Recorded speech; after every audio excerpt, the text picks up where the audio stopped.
Hey, welcome back to Movie Talk. I'm Mason Cruzy. And I'm Mitch Corrado, and today Mason and I will be counting down our top 3 personal underrated films. Would you like to go ahead and start off? Yeah, all the films on my list are there for a different reason. And I think the films that I picked personally are very true underrated films in the sense that they're not really highly praised all that much. And the first one is very obscure as it's notoriously hard to find on digital DVD, and is actually George Lucas's first film from 1971 called THX 1138. It stars Robert Duvall and Donald Pleasance in it. And it's a sci-fi, thriller, dystopian horror film where essentially the plot is that in this particular society, people are controlled by mind-altering drugs and emotions are all controlled. So you can't love, it's banned, you can't complain. It's basically like 1984 in a way. And essentially Duvall's character falls in love with another character, and he tries to escape the underground world that he lives in by, essentially trying to manipulate people and leave via some high-speed chases. What I personally love about this movie is that at the time when they were making sci-fi films, most sci-fi movies were very colorful, kind of flamboyant, vivacious.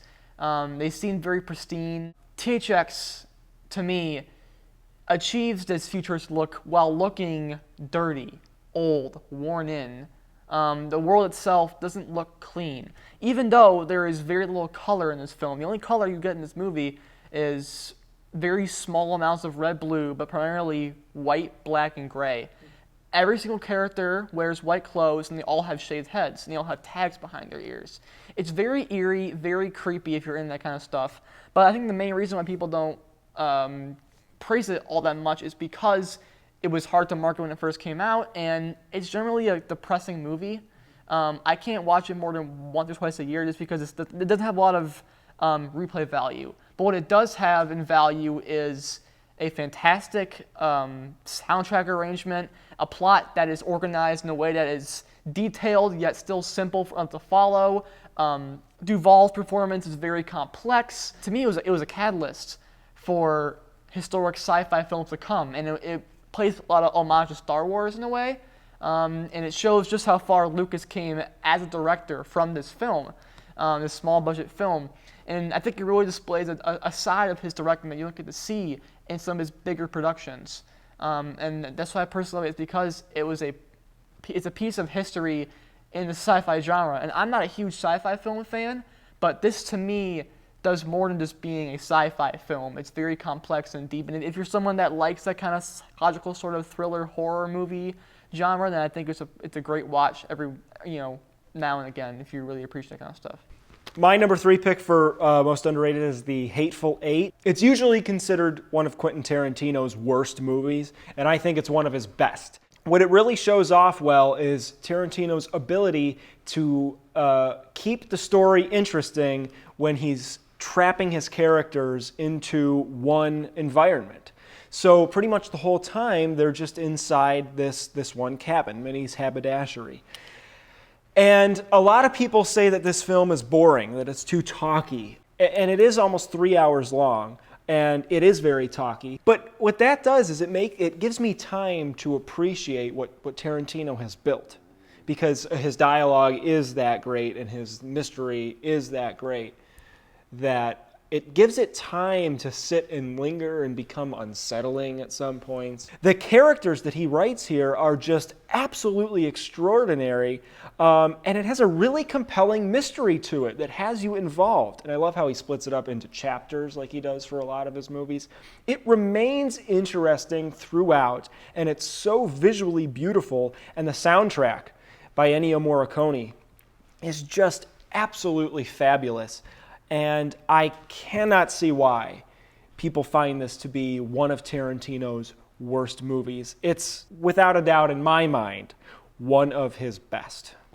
My second film, and again, these aren't in any particular order for me, but my second film is really not a traditional film in the literal sense, but it is the film adaptation of Pink Floyd's The Wall album. It's just called The Wall.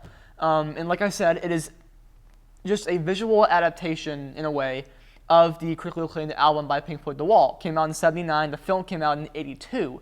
In terms of plot, there really isn't much of a plot. There's an aged rock star who gets left by his wife, and he kind of goes crazy, and he makes this quote-unquote wall between his mind and the real world. And the scenes that we see in the film is the same story that you see in the actual album itself. The Wall was written by, of course, Pink Floyd and Roger Waters, and it kind of details his childhood and how he grew up and some of the challenges he faced growing up as a young British kid, and how he adapted to it.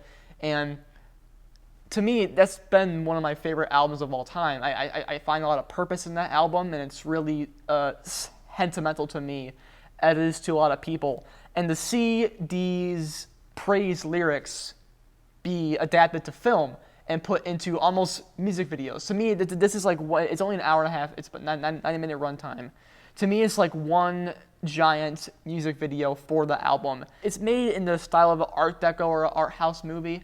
And again, there really isn't any standout characters or actors or plot points, but it's just the album and the plot points of the album put to screen with fantastic visuals. My number 2 pick is, I just realized, another 2015 movie, but it's The Man from U.N.C.L.E. This movie is not talked about, and I don't know why. I've never heard anybody talk about this movie. It's made by Guy Ritchie, who directed the Robert Downey Jr. Sherlock Holmes movies, and it's incredibly stylistic, and the style is just fun, and it has a great energy to it.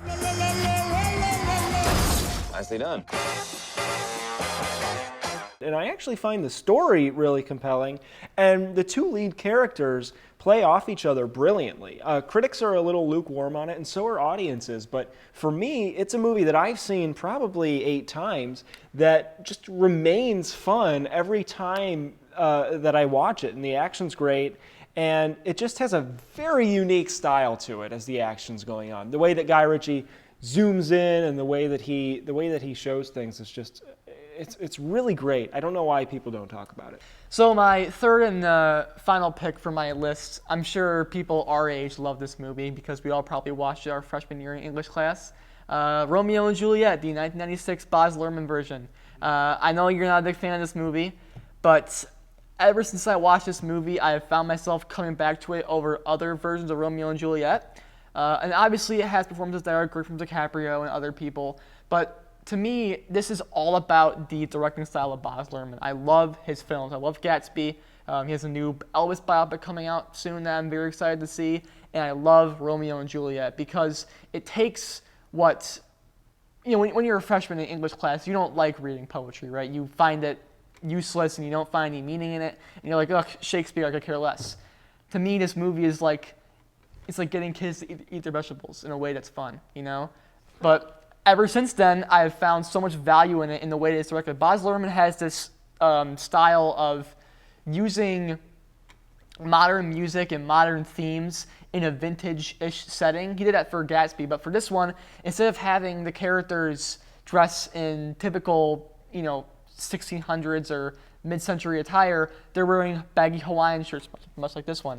And everything is so stylized, and there's a lot of jump cuts, it's very fast-paced, but he keeps the same dialogue and style of dialogue from the play, and a lot of people don't like that. It's like, oh, the plot's not good. But that's not Luhrmann's fault, that's Shakespeare's fault. If you have a problem with the plot of the movie, it's not Luhrmann's fault. He's just taking it and adapting it in a way that's modern, in a different aspect. He wanted to put his own artistic take on what it would be like to have a modern Romeo and Juliet. And there's been modern Romeo and Juliet before, but they're not like this. This, to me, has this edge, this stylization that I just love so much.